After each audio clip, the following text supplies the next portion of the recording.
Back to news.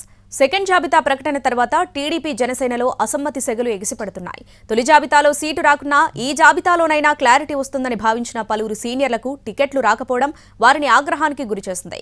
పలుచోట్ల అభ్యర్థులు వారి అనుచరులు ఆందోళనకు దిగారు. లోకల్ ముద్దు బయటివారు వద్దని నినాదాలు చేశారు. జాబితాలో సీటు రాకపోవడంతో కూటమి మిత్రపక్షాల్లో అసమ్మతి రగిలింది. పిఠాపురం, పెనమలూరు, కొవ్వూరు టీడీపీలో అసంతృప్త జ్వాల ఎగిసిపడుతోంది. ముఖ్యంగా పిఠాపురం నుంచి పవన్ పోటీ చేస్తానని ప్రకటించడం టీడీపీ కోఆర్డినేటర్ వర్మకు శరాఘాతంలా మారింది. దీంతో టీడీపీ ఆఫీస్ దగ్గర వర్మ అనుచరులు జెండాలు, ఫ్లెక్సీలు దగ్ధం చేశారు. వర్మను పార్టీ మోసం చేసిందని నినాదాలు చేశారు. నేడు కార్యకర్తలతో భేటీ తర్వాత తన కార్యాచరణను ప్రకటించనున్నారు వర్మ.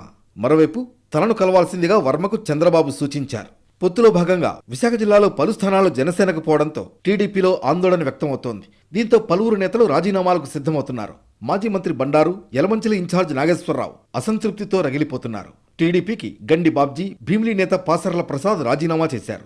గుంటూరు పశ్చిమలో కూటమిలో టికెట్ రగడ తీవ్ర రూపు దాల్చింది. బీజేపీకి టికెట్ ఇవ్వాలంటూ నిరసనలు ఉధృతమయ్యాయి. విజయవాడ సిటీ ఆఫీసులో కార్యకర్తలు ఆందోళనలకు దిగారు.